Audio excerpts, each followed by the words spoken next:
एक बार एक बच्चा स्कूल से बहुत दुखी, हमेशा शिकायतें करते रहता। मैं बहुत परेशान हूँ, टीचर्स मुझे हमेशा डांटते रहते हैं, मम्मी पापा भी डांटते हैं। तो मन में सोच रहा काश मैं टीचर होता। एक रात वो सो रहा होता है, उसे रात में सपना आता है। इन्हीं विचारों के साथ जब सोएगा तो उसको सपना आएगा। सपना ये आया कि भाई एक टीचर बन गया, और बनते ही बहुत खुश हुआ। अरे अब मैं सबको पढ़ाऊंगा। किंतु ये क्या, प्रिंसिपल सर उसको डांट रहे हैं, आपने ऐसा नहीं किया, आपने वैसा नहीं किया। वाह वाह वाह।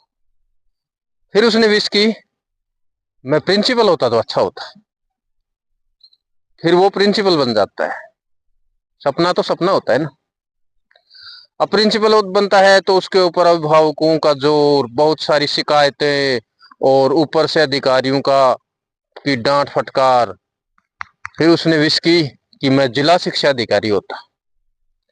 जिला शिक्षा अधिकारी बनने के बाद में उसे एहसास हुआ कि अब तो और भी ज्यादा जिम्मेदारी है। कभी मंत्रियों के फोन, कभी बड़े अधिकारियों के फोन कि आपने वहां का दौरा नहीं किया, उधर स्कूलों की स्थिति बिगड़ रही है, ये है वो है, आपने अपना काम समय पूरा नहीं किया।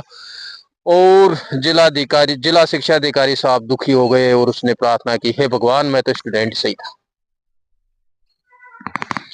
तात्पर्य ये है मित्रों, student life is the best life. इसमें आप स्वतंत्र हैं, किंतु जो स्वतंत्र होते हुए अपने कर्तव्यों का निर्वहन करता है, स्वच्छंदता को नहीं अपनाता, वो डेफिनेटली कामयाब होता है। कामयाब। याद रहे, आप इस लाइफ से निकल करके अगर कलेक्टर भी बन गए ना, तो भी ऐसी लाइफ नसीब नहीं होगी दोबारा। ये लाइफ तो यही लाइफ है, क्योंकि इस समय आप पूर्ण स्वतंत्र हैं।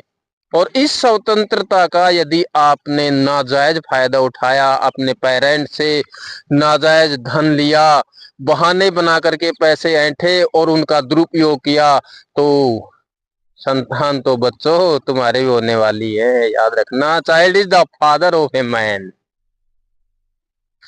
इस कहावत को भी याद रखना, child is the father of a man. इसलिए हर चीज सोच समझ के। और स्वतंत्रता का अर्थ स्वच्छंदता नहीं होता है कि अब मेरे ऊपर कोई बंदिश नहीं है। स्वतंत्रता का अर्थ होता है अपने कर्तव्यों का पालन सुचारू रूप से और सोच समझ के करना, किसी का दबाव नहीं। बस ध्यान रहे, इस समय आपका जो समय है वो गोल्डन है। इसमें आप जो चाहें बन सकते हैं, क्योंकि आप एक स्टूडेंट हैं। Thank you.